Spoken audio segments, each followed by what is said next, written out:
It's me once again, your Sir Jomaris Libio, a senior high school STEM teacher from Iloilo City National High School. And today we'll be dealing with a new topic in physics. Specifically, we'll deal with vector addition, and probably we will try to include some unit vectors. Okay, so bear with me as we deal with this topic. Okay, so this presentation is all about, once again, vector quantity and vector addition, and the following are objectives. So at the end of this lesson, you are expected to, number one, so cite the difference between a scalar quantity and a vector quantity. So it's very important for us to distinguish the difference between a scalar quantity and a vector quantity. Second, we need to represent and identify the magnitude and direction of a vector quantity. So we need to be able to correctly represent a particular vector given a magnitude and direction. And next, we should be able to perform and use some graphical and component method in determining resultant vector. Okay, so probably we'll try to add, if it is possible later on, some topics on unit vectors, and these are actually part of the learning competency that you're expected to learn. So unit vector topics are probably some additional topics that I can give you so that you will be acquainted as far as vectors is concerned. Okay, so first we need to differentiate, or we need to determine what's the difference between a vector quantity and a scalar quantity. So first, when we're talking about vector quantity, they are quantity that are usually expressed by both magnitude and direction. So if we are trying to describe a particular quantity and there is a presence of its magnitude and its direction, then it's said that we are dealing with a vector quantity. However, if we are only dealing with a quantity that is described only in terms of its magnitude, then we are dealing with a scalar quantity. So for example, with the presence of direction, we are referring to a vector quantity. However, when we say, for example, the object is just moving at a speed of 10 meters per second, we are talking only of its magnitude. We were not able to give the direction. So scalar quantity are only described again in terms of magnitude. However, vector quantities are described by both magnitude and direction. Okay, so another difference is that in vector quantity, we are using arrow to represent a vector quantity. On the other hand, for scalar quantity, we can use a simple line. So the longer the line, it simply implies that the longer the greater the magnitude. So line could be used to represent a scalar quantity.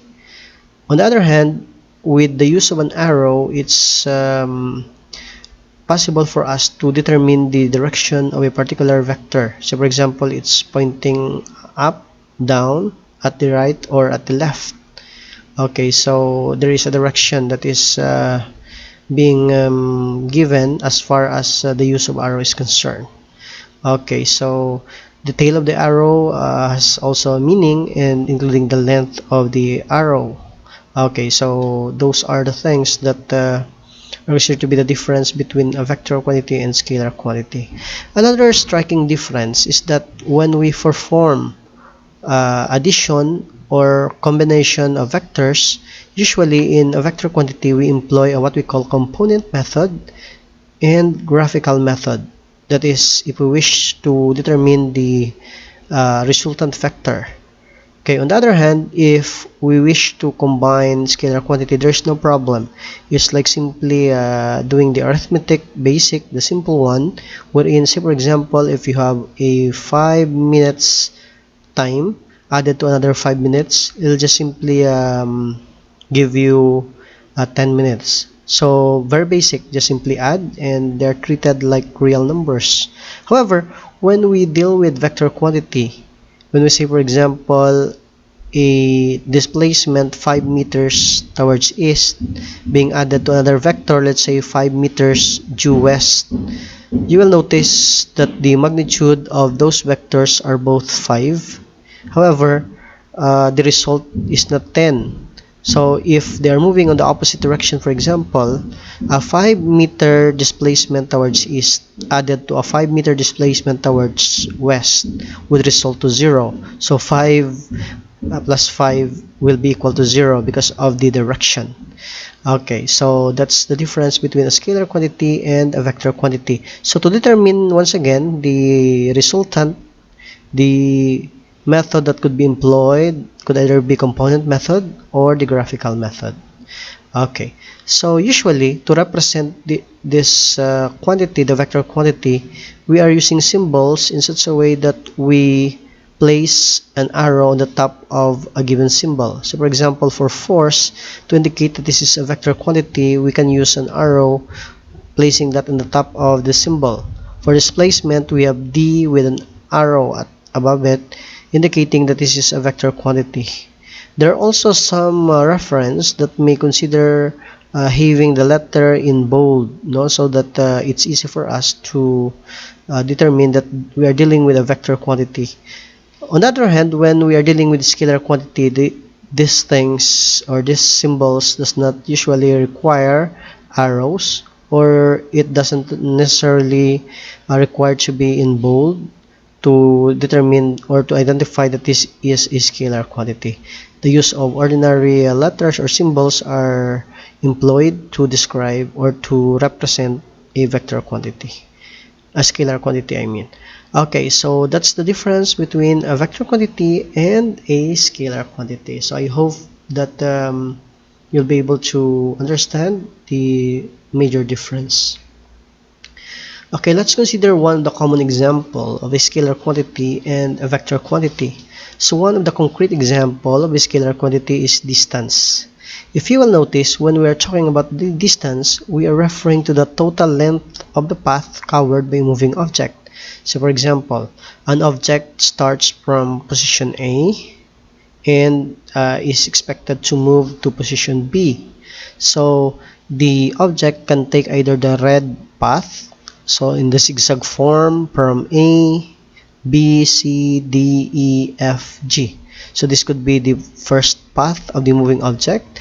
And to determine the distance covered, all we need to do is simply to add these individual distances to determine the total distance traveled.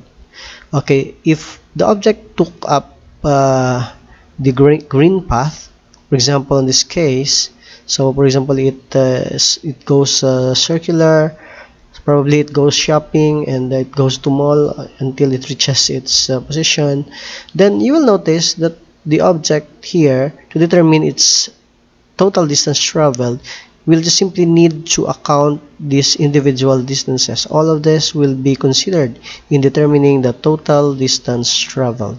You will notice also that the direction is no longer necessary to determine the total distance traveled. Okay, so that's distance. However, if we consider the displacement, regardless of what path the object took, in this case, whether this path on green or whether this path colored red, the displacement will just simply be considered to be the shortest path from the origin to where it ends. Okay, so usually we can use an arrow to represent the displacement of this vector. Displacement I mean of this object. Okay, so as what you can see, this object starts here and we have the arrowhead pointing to the final location. Okay, so that's the displacement of the object. So you will notice, by the way, that there is a direction. The direction is due east. Now from this position, it moves towards east and eventually was able to reach this final position. Now, I want you to take note also that if the object from point B returns back to its original position to point A, then we can say that the displacement is 0. Okay, so even though there is a distance traveled, if it returns back, but the displacement is 0. However, if it's on B, then there is a displacement. But if it returns back, regardless of what path it took to go back to its original position, the displacement is 0. Okay, so that's the one of the concrete example of scalar and vector quantity. Next, we could consider other examples. Speed is defined as the distance traveled per unit time, d divided by t. So the unit for speed is meter per second, which simply imply that when we are talking about speed, we consider the dimension of length, which is expressed in meter, and time, which is expressed in second. So the direction is no longer necessary in this case. So what's important is we were able to describe the magnitude as what I mentioned a while ago. So say for example, when we say the speed is 10 meters per second. So that's speed. However, when we say for example that the object moves 10 meters per second due east, so you will notice that there is a magnitude for its speed and a direction.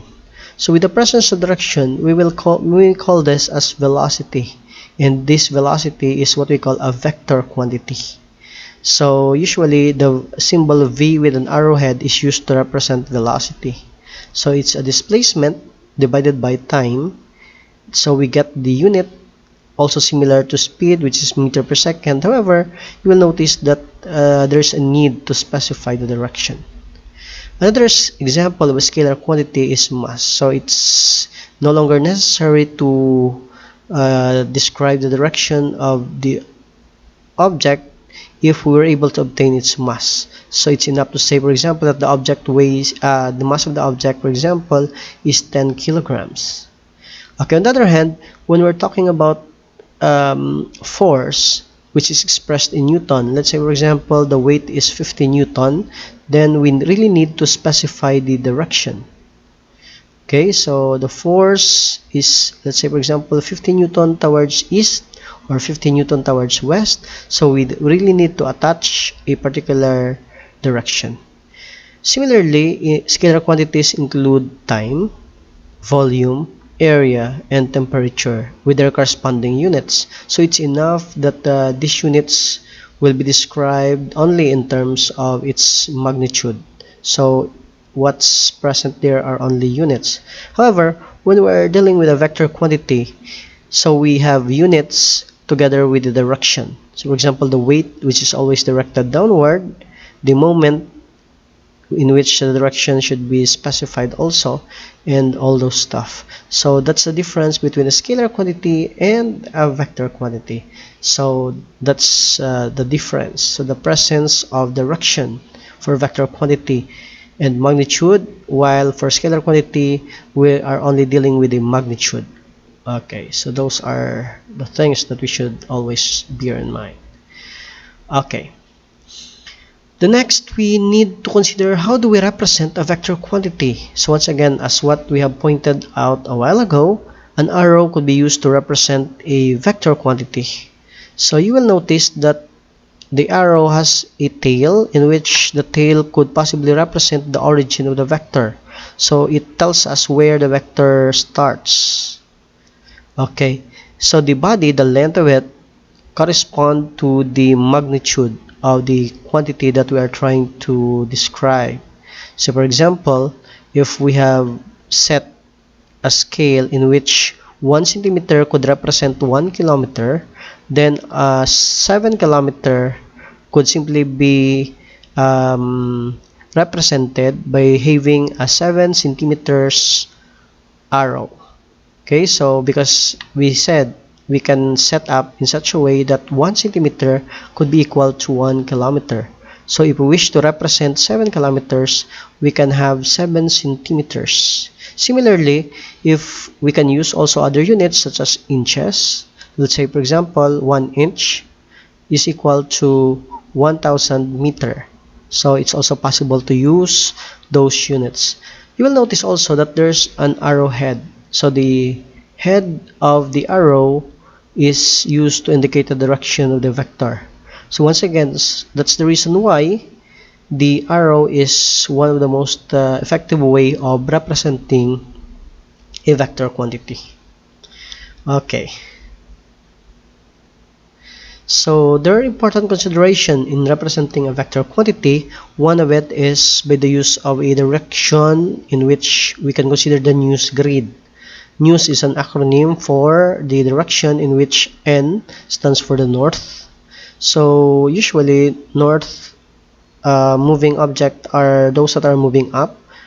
When we are looking at our monitor, for example, or plotting it in a piece of paper, usually we consider those vector that are moving upward to be north, and they carry with it a positive value. So take note of this. It's also used in your mathematics, in which those arrows or values that are moving upward are given a positive value. Next, we also have east. For our news, east. So we have east are vectors that are usually assigned also to have positive value. Like north, the east have also positive value. So all vectors that are moving towards this direction are assigned to have positive value. On the other hand, vectors that are moving towards south and west are having or assigned to have negative value. Okay, so for example, a vector that is 10 meters towards south will be converted into a negative 10 meters towards south. So sometimes instead of using the news grid, some signs are used to denote direction. So let's say, for example, positive y-axis. So we're dealing with objects or vectors, I mean, that are moving due north. Or we say negative y-axis. So these are vectors that are moving towards south. So when we say, for example, positive x-axis, we're dealing with objects that are moving due east, or negative x-axis, we're dealing with vectors that are moving due west. So those are the things, or those are the important consideration that we need to bear in mind if we wish to represent a vector quantity. Okay, I want you to consider this. Now this is an illustration wherein a vector which is colored in red falls between either north or east, so it falls in between. Okay, so as what you can see on this example also, this vector falls between north and west. This red vector falls between west and south. This vector falls between east and south. As what you can see, there are two ways in which we can measure the angle projected by a particular vector. Take a look at this vector. So there are two ways in which we can determine the angle. So for example, we could either measure from the x, or we can measure from the y. As what you can see, if the angle is 30 degrees here, it's expected that we have all 60 degrees on this side, because eventually it will form a 90 degrees, indicating that the north is perpendicular to the east. So if we have 60 here, it's expected that we have 30. If we're able to measure, for example, 50 on this part, we can say that this angle is 40. If we're able to measure that the angle here is 20 degrees, then we can say that the angle here is 70 degrees. So if we sum it up, it's 90. If we have an angle of 65 degrees here, then we can say that the angle here is 25 degrees. Now I want you to consider, for example, if we are measuring from the y-axis. For example, you've obtained 60 degrees. How will you report the direction of this vector? So there are two ways in which we can report its direction. First, we can say that the object is moving 60 degrees east of north. Okay, so the reference to the east and then north. Or we can say north, you measure 60 degrees, and then east. North, 60 degrees, east. Okay.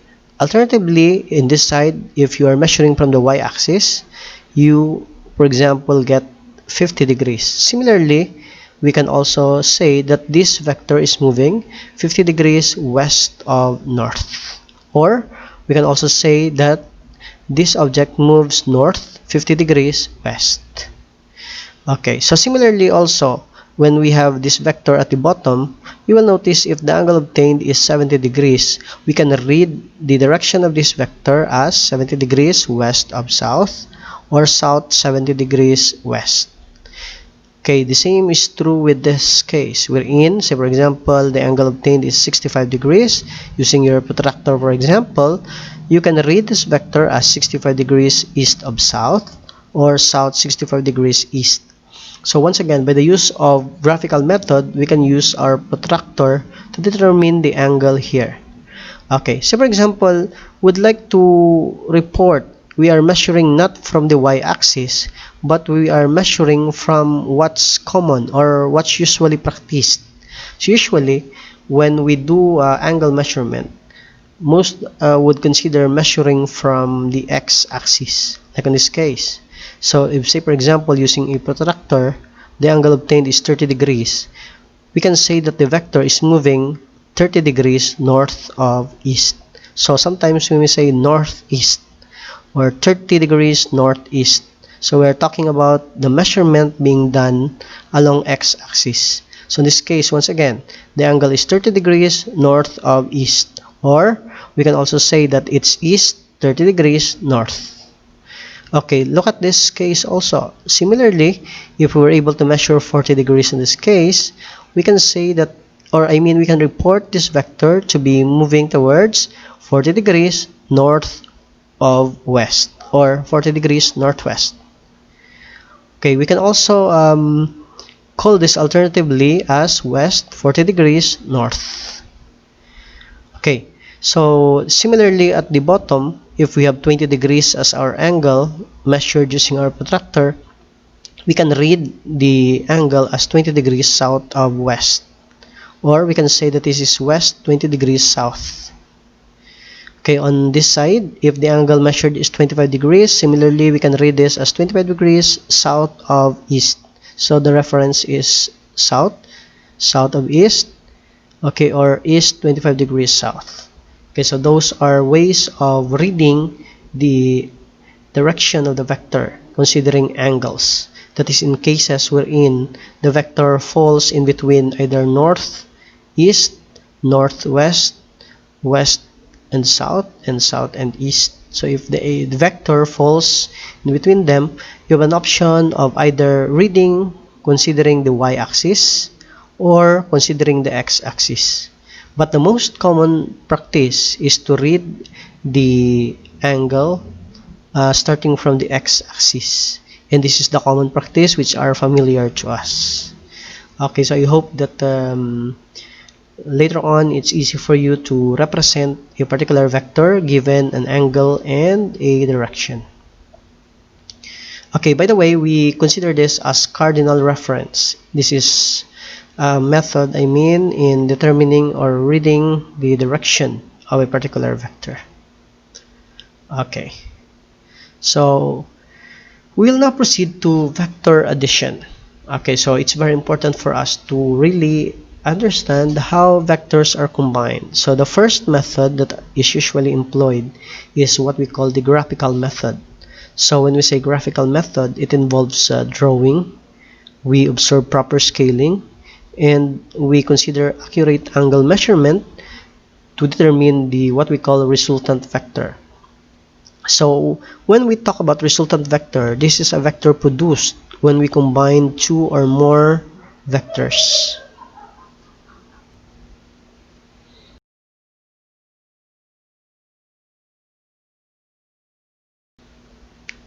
Okay, so let's consider first case in graphical method. So case number one, we consider vectors that are on the same axis, let's say on x-axis or y-axis. So considering that vectors are moving in the same direction, let's say for example vector A here moving due east and vector B moving east also. So first we can establish proper scaling in such a way that we can assign 1 centimeter to be equal to 10 meters.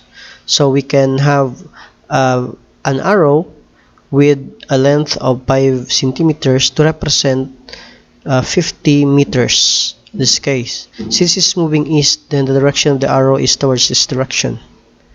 Okay, if we have vector B, for example, and its magnitude is 40 meters, then we can have 4 centimeters length of an arrow.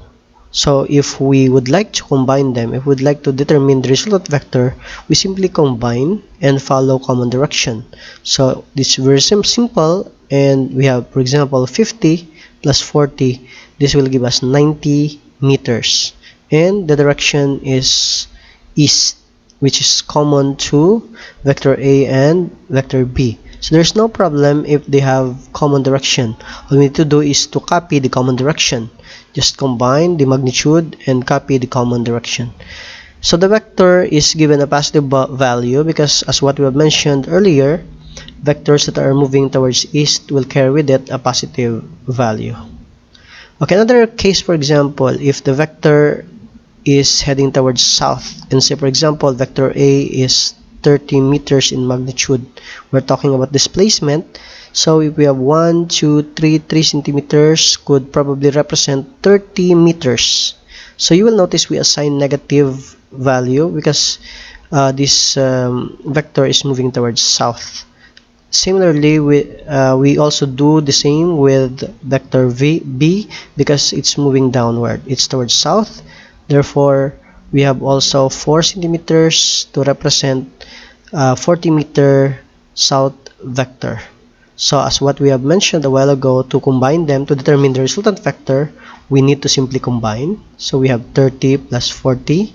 Since both of them are negative, then we'll have negative 70 meters. And we copy the common direction, which is towards south.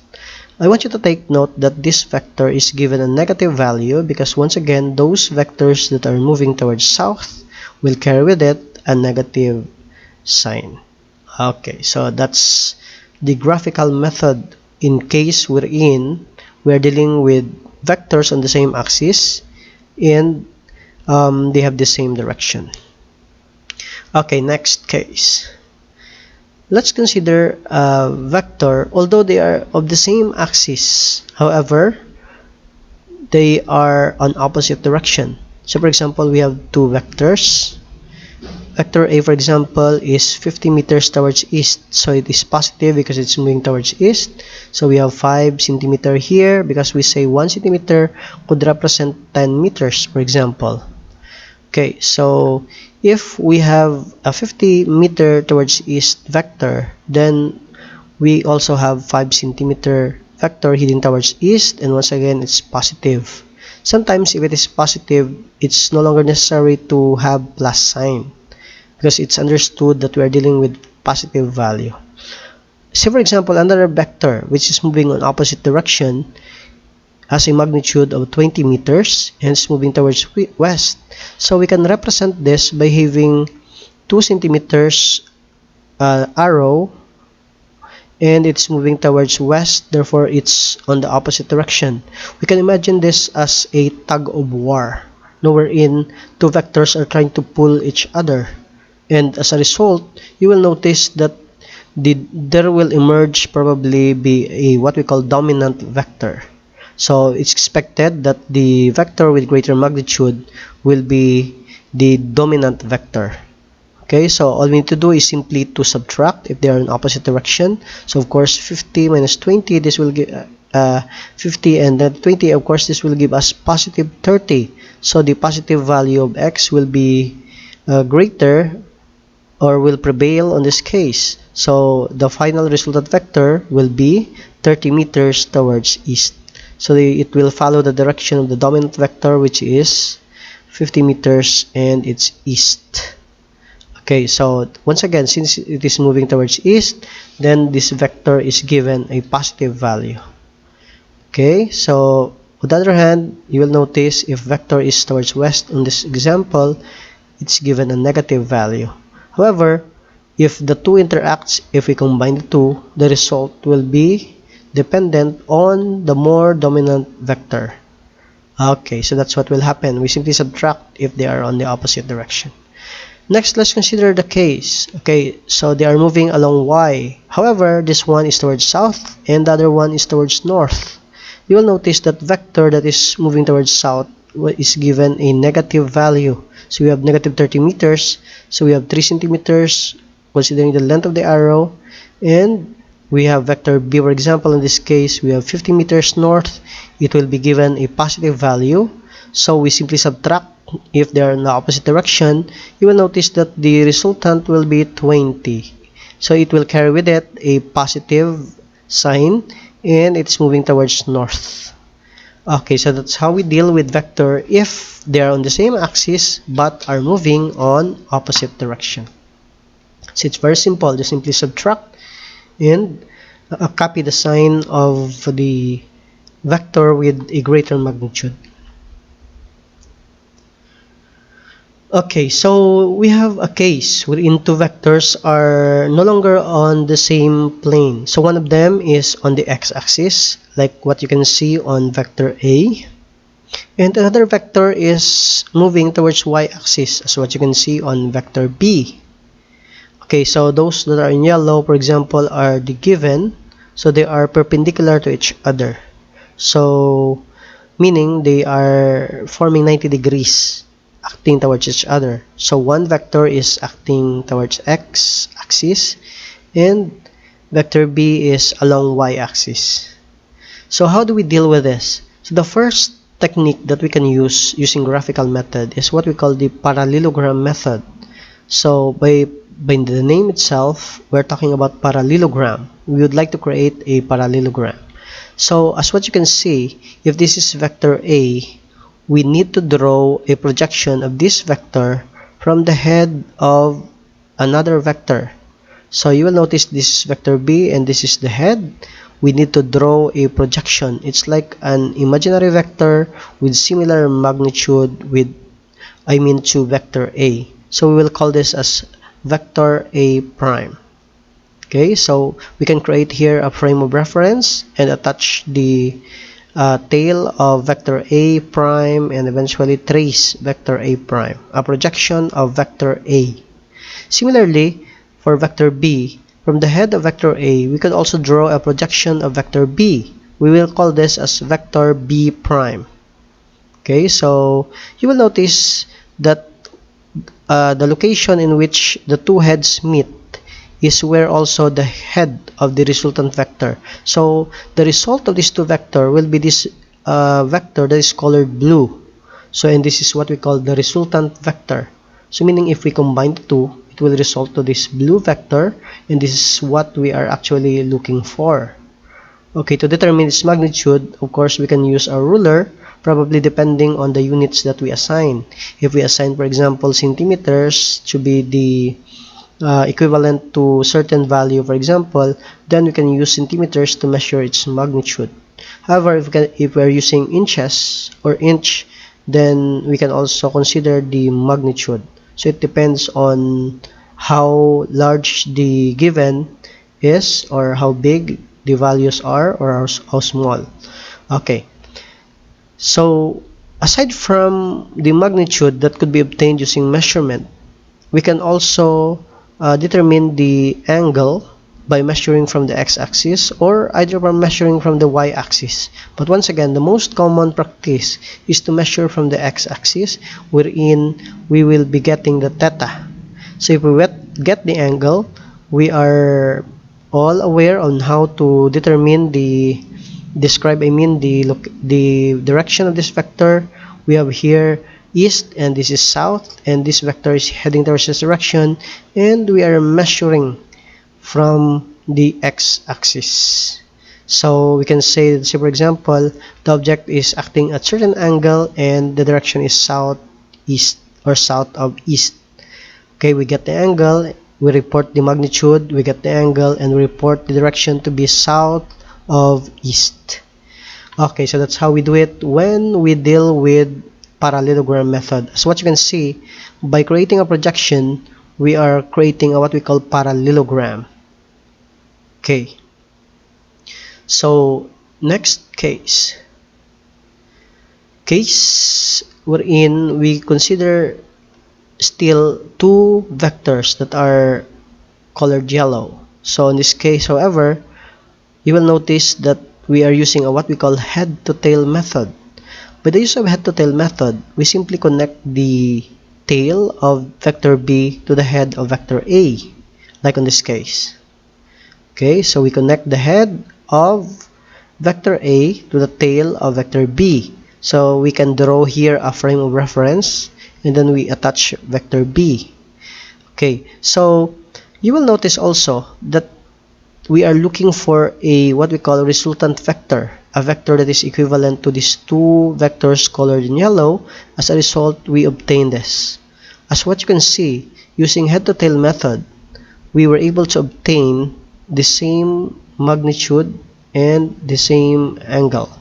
Okay, let's try to look back. Okay, so this is the result vector that we obtained using parallelogram method. However, using the head to tail method, we were able to obtain also similar result. Okay, so we get the angle by measuring from the x-axis, and the most important thing that we should bear in mind is that we should report the magnitude using our measurement, and by the use of our measuring device such as ruler or meter stick, and then we report the angle by the use of our protractor, and the direction should be specified. In this case, we have south of east because we're measuring from the x-axis, as what we illustrated a while ago. Okay, so that's how we deal. So most of the time, head to tail method in dealing with two vectors are also called triangle method, because as what you can see, this technique forms a what we call a triangle. Okay, so connecting this forms a triangle. This is the origin, this is where the vector ends, and it forms a triangle. Now there is a question. What do you think will happen if we plot vector B first, and then we attach the tail of vector A? We rearrange the sequence of combining vector. We have vector B plotted first, and then we connect vector A. So as a result, still, we will obtain the same resultant vector, which simply tells us that even though we rearrange the sequence of combining these two vectors, it will still result to this one blue resultant vector. Okay, so that's it. Let's consider another case. This time they are no longer perpendicular, but vectors are acting at an angle. Of vector A, and we'll call this as vector A prime. Okay, so moving towards this direction, we have an arrowhead here. And similarly for vector B, we create a projection of vector B, and we call this as vector B prime. And as what you can see from the head of vector A, we attach the tail of vector B, and the location where the two heads meet is where the head of the resultant vector will be. So as what you can see, the one that is in green, in blue I mean, is considered to be a resultant vector. This is what we are looking. And to determine its magnitude, we need to determine its magnitude. We simply measure it using a ruler. We measure the angle using our protractor by the use or by considering the positive x-axis in this case, and we report it in such a way that it will have a magnitude. We report the angle, and of course the direction is between north and east, so we say that this is reported in such a way that it has magnitude, it has an angle, and a direction which is north of east in this case. Okay, that's how we deal with parallelogram method. So still, even if they are not perpendicular to each other, even if they are acting at an angle, all we need to do is to apply a parallelogram method. So as what you can see, this looks like a parallelogram. Okay. So another case is we can also apply head to tail method similar to what we have done earlier. If we're dealing with two vectors, we can have vector A, and at the head of vector A we attach vector B. As what you can see, the resultant vector is still heading towards this direction. This is what we are looking, and to report this, all we need to do is to determine its magnitude by measuring it using a ruler and by considering the scale that we've assigned, and determine the angle by measuring from the x-axis, and we report that in such a way that we deal with the magnitude, angle, and direction. Okay, so as what you can see, if we compare it with the one that we have using parallelogram method, Okay, this is the resultant vector using parallelogram method, and this is the resultant vector using head to tail method. In any case, still we will obtain the same result. Okay, so that's how we deal with the resultant vector using head to tail method. And once again, oftentimes we may also call this as triangle method, because what it forms, if we have here a vector, two vector that is being added, and we have the resultant vector, it forms like a triangle. That's why we can also call this as triangle method. So others may call this as triangle method. There is a question once again, how about if we rearrange the order? So for example, we consider vector B first, plotting it here, and then attach vector A. So will we expect the same resultant vector? So the answer is yes. Regardless of what we plot first, whether we plot vector V first and attach vector A, still we will obtain the same resultant vector, which simply means that this two vector is simply equivalent to this one single vector called resultant vector. Okay. Now there are cases wherein we are not dealing only with two vectors. We're dealing with multiple vectors. So there are many of them. Like in this case, we have vector A moving towards this direction. We have vector B, C, and D. So all we need to do is to use head to tail method if there are multiple vectors. So from the origin, we plot vector A by considering x and y axis. So from the head of vector A, we connect the tail of vector B by considering the frame of reference from the head of vector A, attaching the tail of vector B, and from the head of vector B, we attach the tail of vector C, and then eventually we attach the tail of vector D to the head of vector C, and eventually to where it ends. This is where the final position of the object and the origin will be connected. So this is the origin, this is the final position. So the one that is in the vector, that is in blue, is considered to be the resultant vector. This is what we are looking, and we can determine its magnitude by the use of our ruler based on the scale that we've considered. We determine the angle by measuring from the x-axis, and we report the resultant vector in such a way that it has magnitude, it has an angle, and it has a direction.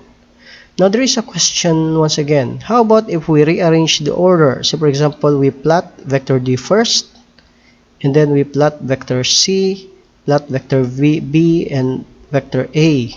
So what will happen? Will we obtain similar resultant vector? So the answer is yes. Even if we rearrange the order, we consider vector C first, followed by B, A, and D, still we will obtain the same resultant vector. However, in this case, we've arranged that in such a way that it forms a particular shape. However, we may call this as polygon. So it has many sides if there are a lot of vectors. So polygon method could be considered in dealing with graphical method. However, still this is what we call head to tail method. If we rearrange the sequence, it will no longer be like a polygon, but still we follow this what we call head to tail method. Okay, so that's how we determine the resultant vector using graphical method. And there are the case wherein we are dealing with multiple vectors.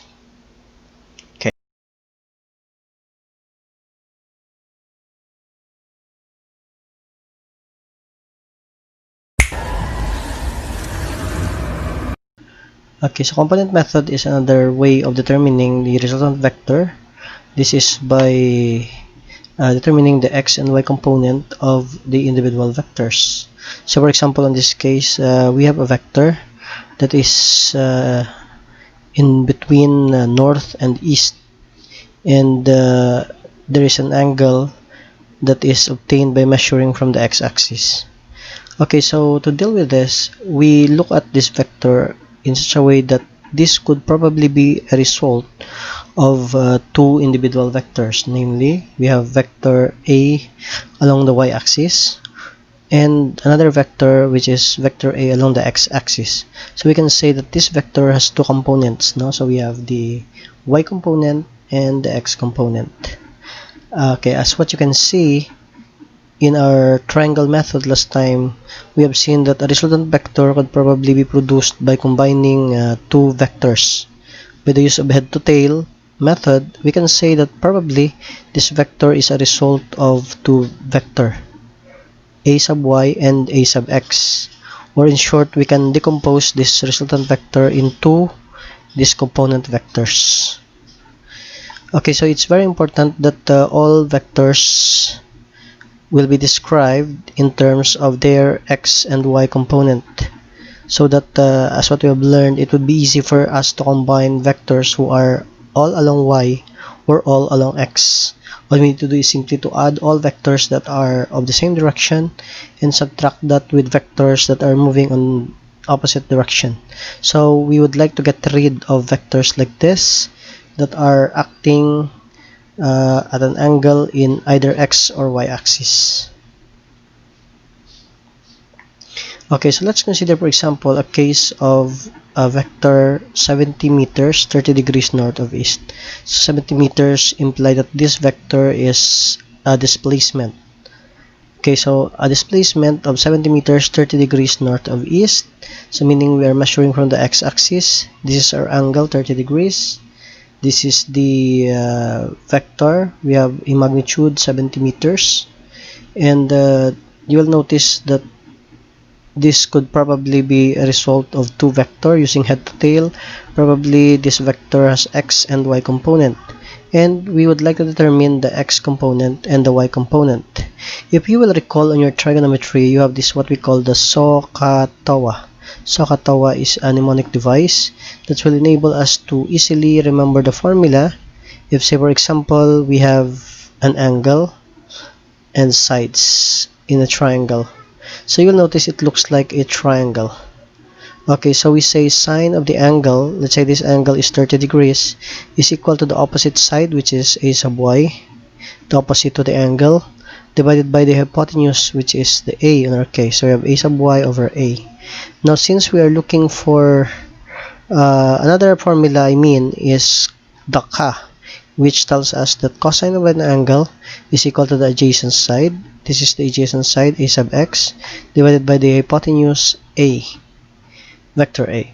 Okay, so in the last formula, we have the tangent theta, which tells us that the opposite side divided by the adjacent side will give us the formula a sub y over a sub x. Now, if you will notice, if we're looking for this a sub x, for example, the component of vector a along x, we're going to apply this formula, because this formula involves the angle a sub x, the one that we're looking, and the vector a, they are given. Okay, so to solve for a sub x, all we need to do is to multiply both sides of an equation by a. So a will be transferred to this side, and we'll have this formula. So for a sub x, the formula is a cosine theta. So it came from this formula. Okay, we substitute the values. We have 70 meters, cosine 30 degrees. Okay, next we have to substitute. If we have cosine 30, we'll have 0.86. And to multiply that with 70, the result will be 60.62 meters. So the component x component of this vector will have positive value because it's moving towards this direction. Okay, if we wish also to determine the y component, we have the a sub y, the opposite side. So what's involved here is the opposite, the hypotenuse, and the angle. Okay, to determine a sub y, what we need to do is to apply this formula. We're looking for the opposite side. Therefore, we have to get rid of letter a. We multiply both sides of one equation by a. Okay, we obtain a sub y. So a sub y, we have this formula, is equal to a sine theta. So all we need to do is to substitute the formula with a value. So we have for a, we have 70. We have the sine of the angle, which is 30 degrees. So we perform the operation using our scientific calculator. We have 70 times 0.5. The result is 35 meters. So you will notice that this is positive also because it's moving along the north axis. So meaning this vector, which is moving on this direction, will have positive y axis and will have positive x axis. Okay, so we have used SOHCAHTOA to determine the component along x. Okay, take note of this. When we're measuring from the x-axis, to get the x component, we are using cosine theta because we're measuring from the x-axis. And to get the y component, we're using sine theta here, a sine theta. Take note of this, cosine and sine. Okay, if we are measuring from the x-axis. Okay, so that's how we determine the what we call the component of vector A along x and along y. Now let's consider the same vector. However, this time we are trying to measure the angle from the y-axis. Supposing we have measured the angle from the y-axis, the angle we've obtained, if this side is 30, of course we expected to get 60 degrees. We're dealing with the same vector. However, you will notice the angle was obtained on this side. Okay, so we're measuring from the y-axis this time, but we're dealing with the same vector, and this opposite side becomes a sub x instead of the a sub y a while ago. So we have a sub x is the opposite side, the adjacent side is a sub y, the hypotenuse is still a, which is 70 meters. Now, still we can apply the SOHCAHTOA and the Pythagorean theorem that we have learned. So we can say that sine theta is equal to opposite over hypotenuse. So our opposite side this time is a sub x, hypotenuse is a, or cosine theta, the adjacent side is a sub y, and the hypotenuse is still a. For tangent theta, we have the opposite, which is a sub x divided by a sub y. So there are changes probably, and as what you can see, if we're looking for a sub x this time, because we are measuring from the y-axis to get the component along x. Okay, so all we need to do is to get rid of this a by multiplying both sides of an equation by a. So we have a sine theta is equal to a sub x. So take note that if we are measuring from the y-axis, to get the x component, we have a sine theta. So we substitute a is 70 meters. We have sine of the angle 60 degrees. So we'll have 70 meters times 0.86. It will give us positive 60.62 meters. So you will notice that the x component is towards east, and therefore it will carry with it a positive value. Okay, for a sub y, then we have to get rid of this a by multiplying both sides of an equation by a, and we obtain this formula. So take note that we are measuring from the y-axis. We're using sine to get the x component and cosine to get the y component. Once again, because we're measuring from the y-axis. If we will compare our result with our previous case, you will notice that a sub x is 60.62 by measuring from the y-axis, and 35 is the same as when we perform the measurement by considering the angle from the x-axis. As what you can see, it's also 60.62 and 35 meters. So it simply means that we are consistent as far as determining the component of the vector is concerned. Okay, so there are steps to be considered in determining the resultant vector. So first, we need to establish a scale to properly represent a vector. So let's say, for example, 1 centimeter or 1 inch could represent certain vector that we would like to determine. Next, we need to plot a graph to represent a given vector. Okay, we need to create a table. So we need to create a table that will allow us to determine the x and y component of every given vector. Next, 4, determine the summation of component vector along x and y. Number 5, use the head-to-tail method to determine the magnitude, direction, and the angle of the resultant vector. Next, Pythagorean theorem could be utilized to determine the magnitude of the resultant vector. So we'll use the formula for tangent to determine the angle and the direction of the resultant vector. And number 8, the resultant vector should have magnitude, angle, and direction. Okay, so we have here a sample problem. We have 2 vectors. We'll just consider only 2 vectors. Okay, that's why we analyzed 2 vectors only. We have vector a sub 1 is given 70 meters 30 degrees north of east. So when we say 30 degrees north of east, we're measuring from the x-axis. We measure 30 degrees, and say for example this is our a sub 1. This is the representation of 70 meters. Next, we would like to get or to plot again another vector. We have 50 meters towards east, so there's no angle involved, it's just simply moving towards east. Okay, so it's a sub 2. And the third procedure, according to what we have last time, okay, for the third procedure, we create a table to determine the x and y component of the given vector. So that is why we need to create a table. This is step number 3. This table will allow us to determine the component of vector a sub 1 along x. So since we're measuring from the x-axis, we have this formula, this cosine and sine. For the y component, we substitute. Once again, we obtain the same result as what we have in our example.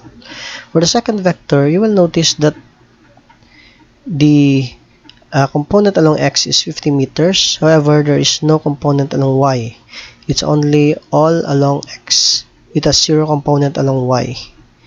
Okay, so next, step number 4, we get the summation. We sum up all positive value. So if they are negative, then we subtract that. However, all values are positive, therefore we add that. We also add these values here. All of them are positive. There is no negative. Okay, so we've obtained plus 35. Okay, this is step number 4, getting the summation. Okay, for step number 5, we use head to tail method. We connect the head of the first vector to the tail of the next vector. Eventually, we can determine the resultant vector. This is what we are actually looking for in our equation, and these are the values of the summation of vector along x and summation of vector along y. Now we can apply the Pythagorean theorem, in which we just simply consider the square of summation of vector along x and the square of summation of vector along y. So this are referring to the entire quantity. We get the summation and then we square it. Okay, and eventually we've obtained a magnitude 115.43 meters. Okay, but it's not enough to determine the magnitude. It's also important to determine the angle. So to solve for the angle, we use tangent theta. The opposite side, this one is the opposite, okay, over the adjacent side, the summation of vector along a sub x. Okay, so we have 35 divided by 110.62. okay, that's the value. And to get the angle, we press shift tan. This is referring to the arctangent. This is obtained by pressing a second function or shift in your calculator. Okay, after dividing 35 to 110, the result will be 17.56 degrees. So if this angle is obtained, the resultant vector could now be reported as 115.43 meters. This is the magnitude. 17.56 degrees. This is the angle. And the direction is north of east. So that is how we determine the resultant vector. So important points are, there are instances wherein we have other vectors involved. This I mean a case wherein we are only dealing with 2 vectors. However, it's possible also that there are other vectors, like for example, if there is vector moving towards this direction, its x component will be negative, its y component will be positive. If there is a vector moving along this axis, its x component could be negative, its y component will also be negative. The same is true if we have vector moving in this direction. Its x component will be positive, while the y component will be negative. Okay, so those are some ideas. So all positive will be combined, and we subtract that with all that are negative, if ever there is, and eventually get the summation. So those are some ideas in determining the resultant vector using the what we call component method. Okay, so that's the thing that you will be working on in your worksheet that I have prepared for you, and I hope that you will consider this as your guide in solving that particular problem.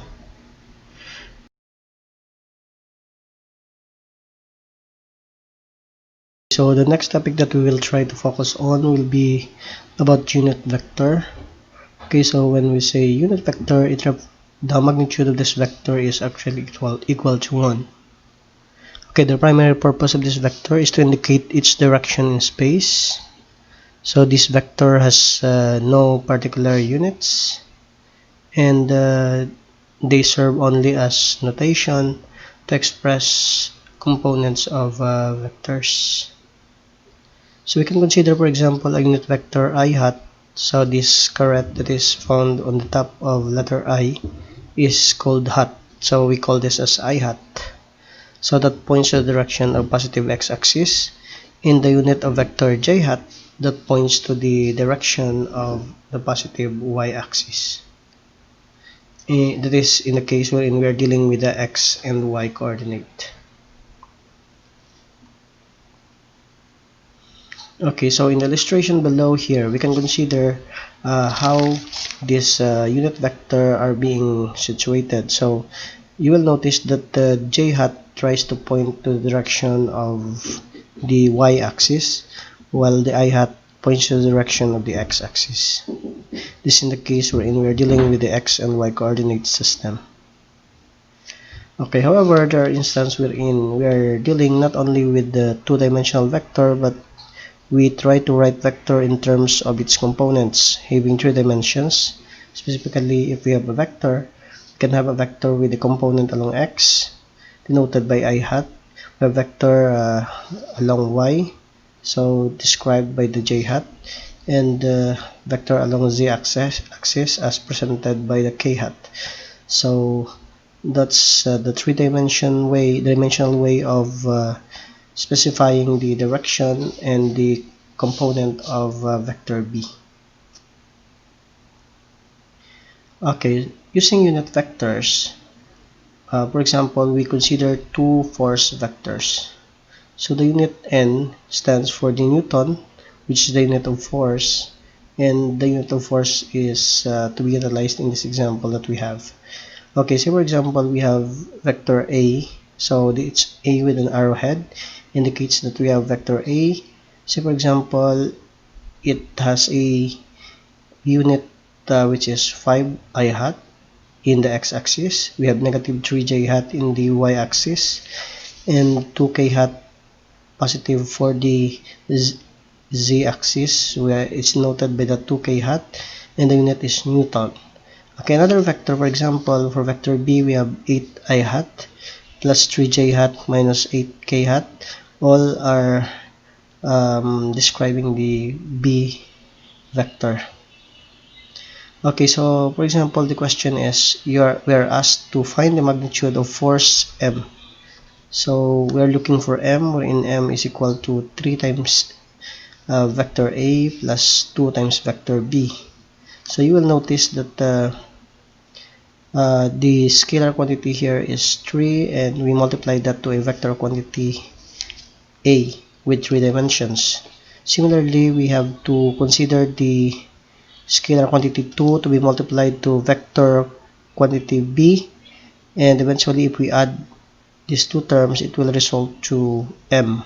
So we are looking for M, and also we are trying to determine its magnitude.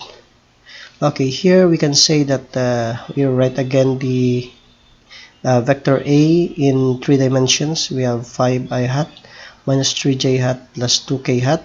So the unit of course is Newton, and for vector B we have 8i hat plus 3j hat minus 8k hat. So this entire vector has a unit Newton. Okay, so if we wish to get 3 times vector A, what we need to do is simply to distribute this. So we can multiply it. So we have 3 times 5i hat, we'll have 15i hat. 3 times negative 3, this will give us negative 9j hat, plus 3 times 2, this will give us 6k hat. So of course the unit is Newton of the entire quantity. For 2b, we have 2 times 8, this will give us 16i hat. So 2 times 3j hat will give us positive 6j hat, and then we'll have negative 16k hat. This if we multiply this, and eventually this entire term as a unit of Newton. Okay, thus when we have m is equal to 3 times vector a plus 2 times vector b, we can determine the value of m by having 15 I hat, which is the one that's obtained, the value of 3a minus 9j hat plus 6k hat. So the entire quantity as a unit Newton, and we have 2b in which we have 16 I hat plus 6j hat minus 16k hat. So the entire quantity as a unit Newton also. So take note that in combining, in addition, we need to combine those that have the same direction. We have I hat, we have 15 plus 16, their quantity I hat, plus negative 9 and positive 6, we have j hat, plus 6 minus 16 k hat. So all that are having the same axis are combined, and eventually the unit is in Newton. Okay, so if we have to simplify, we have 15 plus 16, this will give us 31 I hat, and then negative 9 plus positive 6, this will give us negative 3j hat minus 10 k hat. So the unit is Newton. So this is the description of vector m with x, y, and z component. Okay, so the unit of a, b, and m are Newton, so the components of these vectors are also in Newton. So to determine the magnitude of the resultant vector, we can use the similar approach that we applied using the Pythagorean theorem, in which to get the magnitude, we have to square the component along x, square the component along y, square the component along z, and get the square root. So eventually, we can have 31 squared, which is the x component. We have the negative 3 squared, which is the j component or the y component, and negative 10k hat for the z component. So the unit is Newton squared. Then we apply the square root for the answer, and then eventually we obtain 32.71 Newton. So it simply means that this is the magnitude of vector m. So this is what we are looking, and this is the magnitude that we've obtained. Okay, so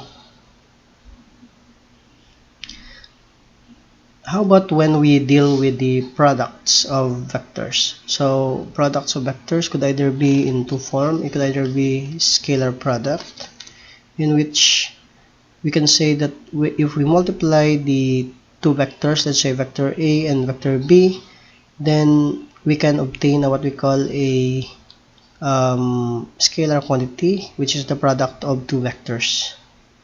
Okay, so the relationship in this case is called the dot product. So in dot product, combining a and b vector will result to a scalar product. So say for example, for the formula, we'll have vector a dotted with vector b could be equal to the magnitude of a. So to get the magnitude, once again, we use the approach that we have a while ago, and also for the magnitude of vector b, so it's equal to cosine theta. So the scalar product of two perpendicular vectors is always 0. So because if they are perpendicular, the angle between them will be 90 degrees. So if vectors are acting perpendicular to each other, so cosine 90 will result to 0, and eventually this term will become meaningless. However, if the vectors are parallel to each other, then you will notice that cosine 0, if there is no angle, will result to a maximum value, because cosine 0 will give us 1. Okay, so that's the reason why only those that are parallel to each other will be meaningful in our equation later on. So considering unit vectors, if we have a unit vector I hat dotted with another unit vector I hat, this is equal to j hat dotted with another j hat and k hat dotted with another k hat, implying that we are dealing with parallel vectors. Okay, however, once again, if they are perpendicular, like say for example, I hat and j hat are perpendicular, if the angle between them is 90 degrees, of course it will become meaningless because the result will be 0. So j hat dotted with k hat and I hat dotted with k hat will result to 0 because they are perpendicular to each other. Okay, so we can expand the products. For example, vector A dotted with vector B. So these are three-dimensional vector A. We have the x component, the y component, and the z component described by I hat, j hat, and k hat. Then if we have it dotted with the vector B with the x, y, and z component also expressed in terms of I hat, j hat, and k hat. So we can simply expand this by multiplying this to this part. Okay, so a sub x I hat dotted with b sub x I hat will result to this term. We distribute it to the other one, so it will result to this term also. And a sub x I hat multiplied to this will result to this term. Okay, so we are getting the what we call the dot product. Next, we have ay j hat, this term. If we have it dotted to bx I hat, we'll get this. Okay, we also perform a sub y j hat and multiply it here, resulting to this term. Next, we also multiply this to b sub z k hat, then we'll obtain this term also. And for the last term, we have a sub z k hat. We have it dotted with the b sub x I hat. We obtain this. We also dotted a sub z k hat to b sub y j hat, resulting to this. And eventually, having it dotted with the last term, b sub z k hat will obtain this term. As what you can see, only those that are having parallel direction, like let's say like I hat dotted with I hat, will have a value of 1. The rest will eventually become 0, like this term, this term, this term, this term also, this term, and what's left will only be these 3 terms. Okay, so eventually we can say that a dot b is simply equal to this. These are vectors or a component of a and b vectors that are of the same direction. So the same direction along x, the same direction along y, and the same direction along z.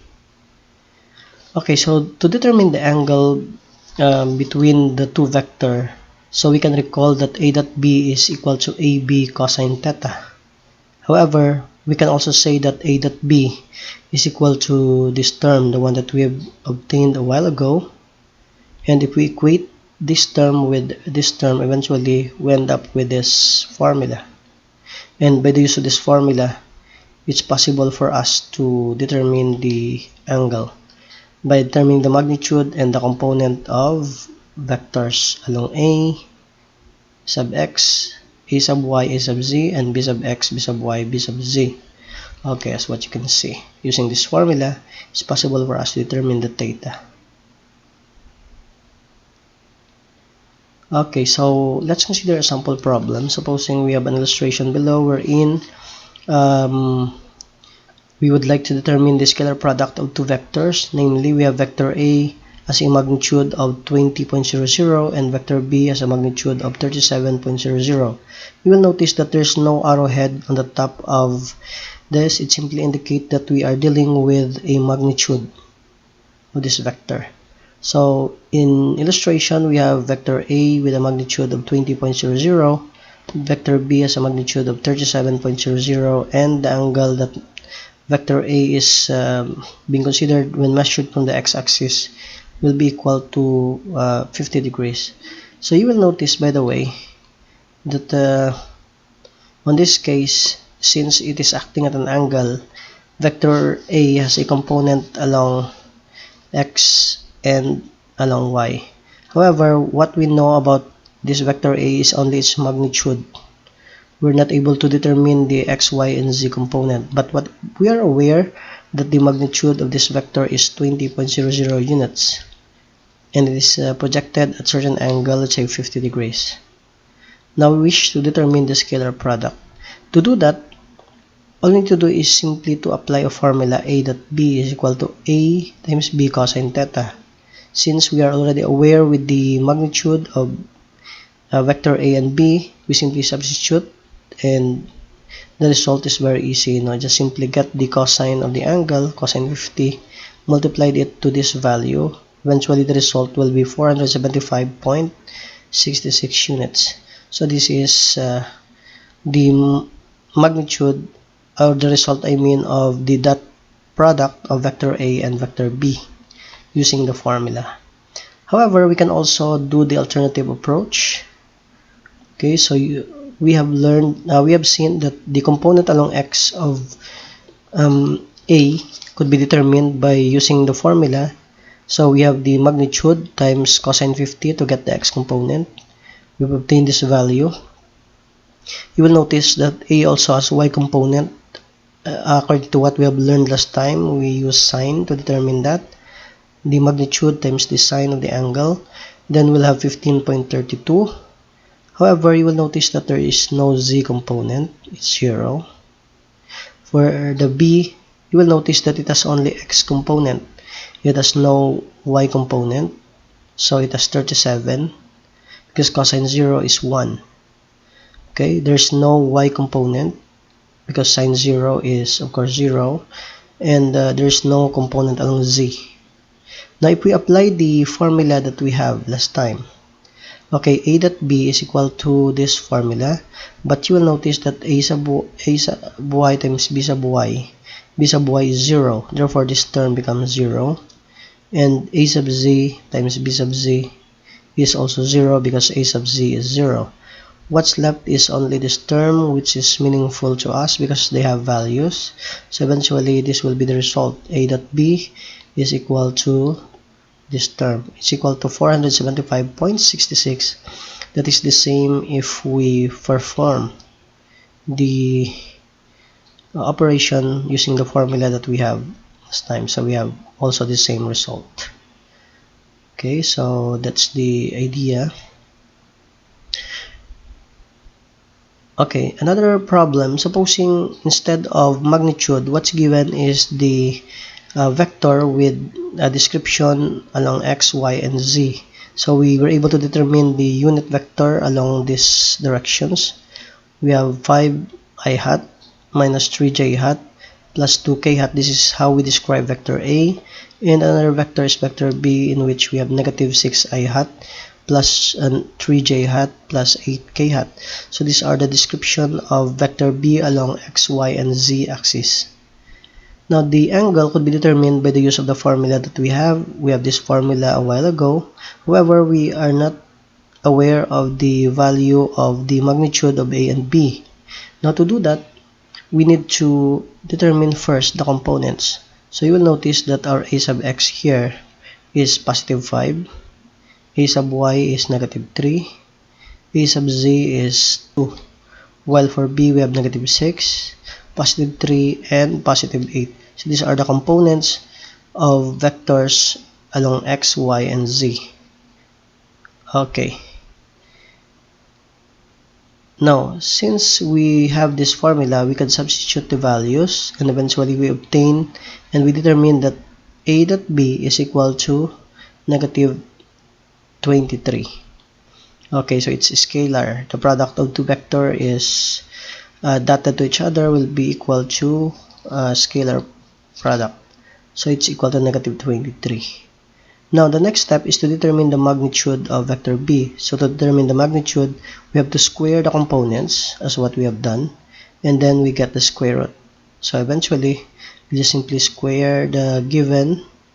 These are the x component, the y, and the z component. Just simply add them and get the square root. So we have square root of 38 because 25 plus 9 plus 4, this will give us 38. To get the square root, we have 6.16. Okay, for b, to get the magnitude, just simply do the similar process. We have to square the component of b along x, along y, and along z. So we have these values, we square it, and then we obtain 109. We get the square root, and eventually it's equal to 10.44. Now since we are already aware of the values of the magnitude, we can now apply the formula. So we have these values. So we have a sub x using our data last time. So we have here our data. I'd like to show to you again this data. what we need to do is to substitute the values here. As a matter of fact, we're able to determine already the value of this entire term. It's equal to negative 23, the one that we have.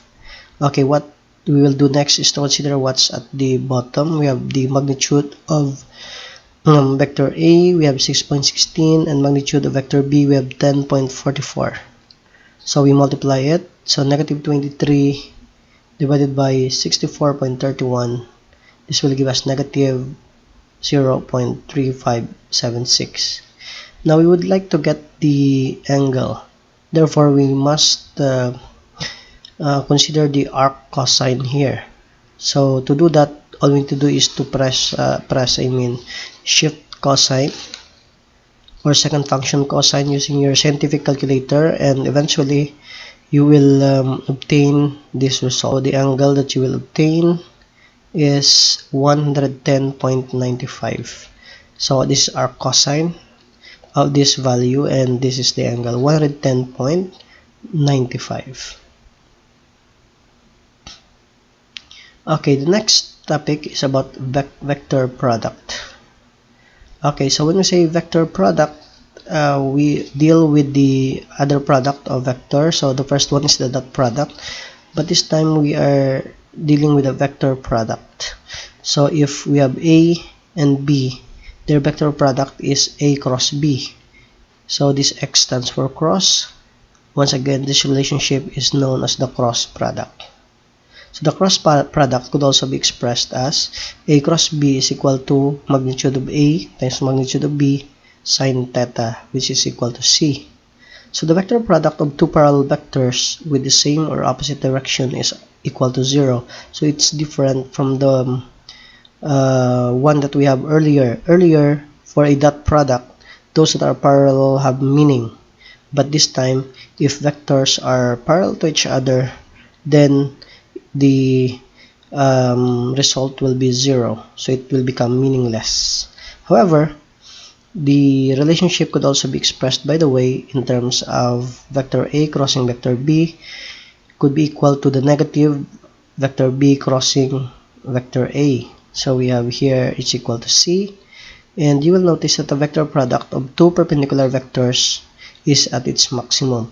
So it's different from the one that we have last time, but this time if two vectors this time are perpendicular, then we can say that the result will be at its maximum.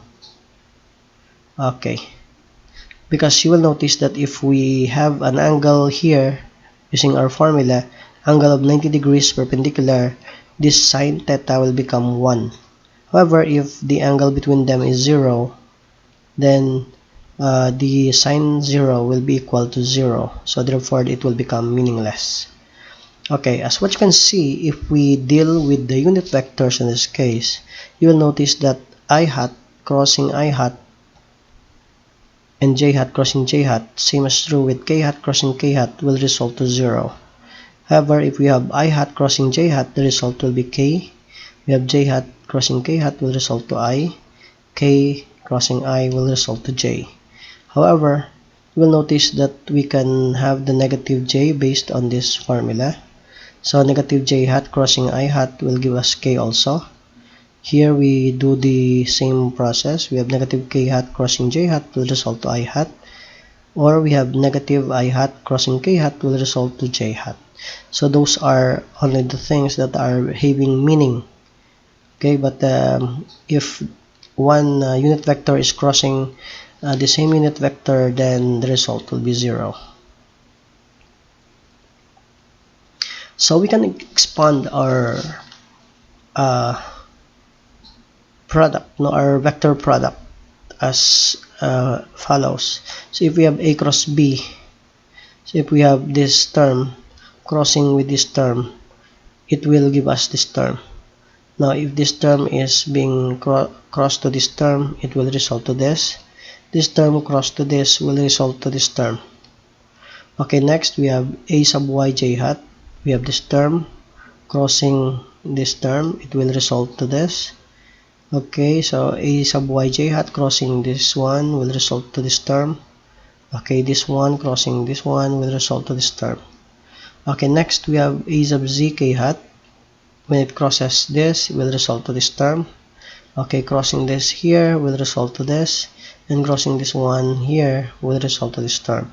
As what you can see, those that are having the same term, this time I crossing I will be 0, j crossing j will be 0, k crossing k will be 0, so they will become meaningless. On the other hand, what's left will only be these terms, okay, in which if we simplify it and investigate, we will obtain this result. So this is the formula for A cross B, in which if this is C, this is the x component of C, the y component of C, and the z component of C. Okay, if A cross B is equal to vector C, then that's how it works. However, you will notice also that this formula could easily be remembered if we consider this. For example, A cross B. All we need to do is to plot it in such a way that we have I hat, j hat, and k hat, and we distribute the vectors along x, y, and z. So for vector A, we have these three components. For vector B, we also have x, y, and z component. Now you will notice that we can replicate the same matrix here and eventually come up with this. So you will notice that if we have I, then we have AY times BZ will be equal to AZ minus AZ BY. Okay, we have it here. So this one minus this one. Okay, we are dealing with the I hat. Now next, we'll followed by the J hat. Okay, so we have AZ BX, this one, minus AX BZ, this one. Okay, for the last terms, we have AX BY, this one, minus AY BX, this one. So this entire quantity refers to the K hat. That's one way of remembering that formula. Okay, next we'll try to apply that in a sample problem. Supposing a vector product of two vectors having a magnitude of 30 units. So this time what's given are magnitudes. They're not vector, but we have the magnitude 30 units for example, and B has 15 units, and they lie along x-axis while vector B is projected 25 degrees from the x-axis. So you will notice that vector B is measured from the x-axis, and it is projected 25 degrees. There's an angle 25 degrees. Its value is 15 units, the magnitude. Okay, so the result of that is vector C, which is expected to move towards this direction. So it's like looking at a screw wherein you're trying to rotate the screw, and eventually the result will be towards this direction. Okay, how will we determine now the vector product? Okay, now to solve for this, using the formula A cross B is equal to A magnitude of A times the magnitude of B sine theta.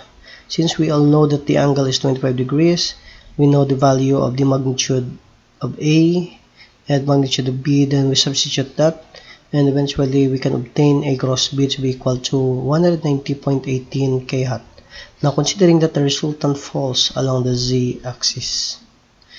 Now we can also consider the alternative approach, where we can compute for the component of each vector. As what you can see, we can have A along x, which is equal to 30.00 cosine 0. You will notice that it has only x component, and therefore it's only A sub x that has a value. The y component is 0 because it's just simply lying down. It has no z component also. For b sub x, because it's forming an angle from the x-axis, to get the x component, we just simply use cosine, the one that we have learned earlier. Then we will obtain this value. To get the y component, we are using sine of the angle. We have the magnitude, so we have this value.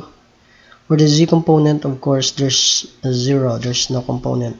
But probably in the future exercises, we can consider adding some value for the z component.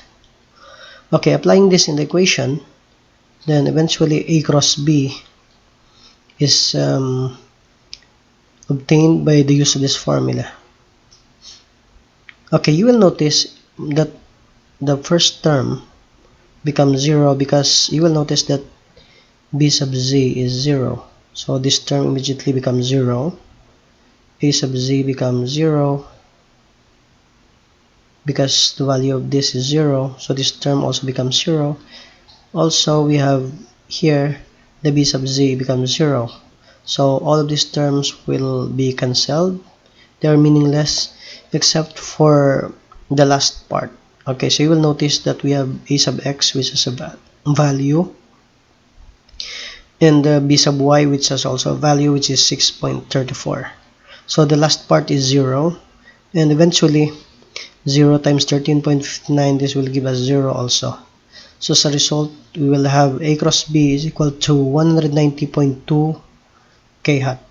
So you will notice that the answer is the same if we use the solution here. So a cross b is obtained, no, and the result is similar. Okay, so notice that the c sub z is the component that has only a value in that case.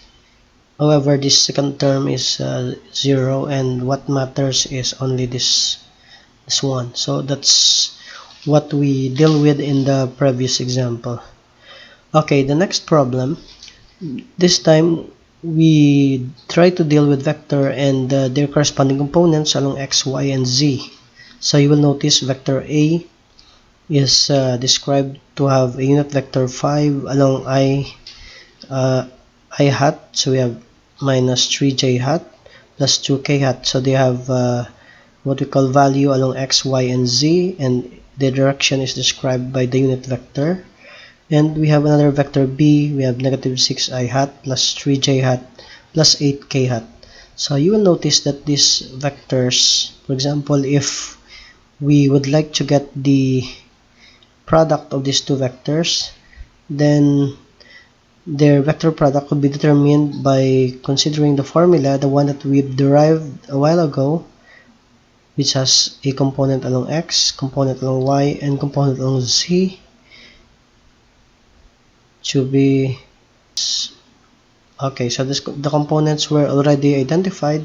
This is the a sub x, the a sub y, which is negative 3, and the a sub z, which is positive 2. For our b vector, we have the x component, which is negative 6, the y component, which is positive 3, and the z component, which is positive 8.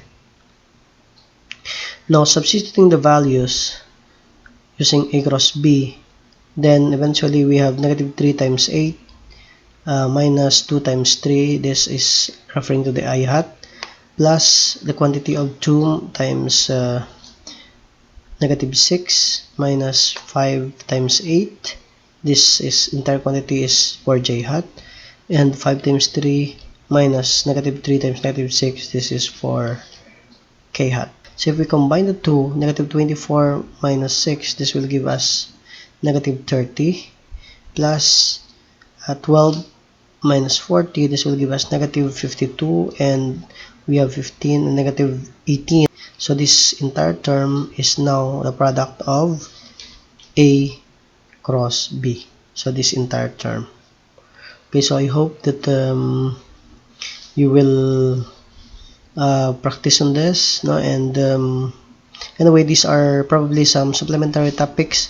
I know that this topic is no longer covered in the MALC, but I hope that if you'll really find time and try to understand this I think will be very essential for you, especially to understand topics like for example on work later on, for our dot product, wherein in the formula for work we have the vector force dotted to displacement d, and we use the dot product.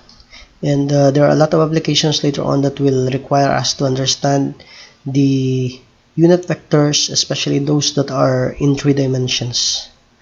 Okay, so that's all for this topic. So the following are our reference. So we have Physics for grade 11 and 12 by NCERT. We have Shom's outline. We have credits also to the following modules by Dr. Rabbi, Shadwick, and Singh. We have General Physics 1 Mechanics by Simpson. This is one of the most essential textbook that we are considering, the University of Physics 12th edition by Sears and Szymanski. We have the Physics for Scientists and Engineers by Giancolli, and we have the Shams Outline on Theory and Problems of Physics Engineering by Science and Brown. By Brown, I mean. Okay, so I hope that this will benefit you and this will supplement your learning on vectors. Okay, so see you on our next video.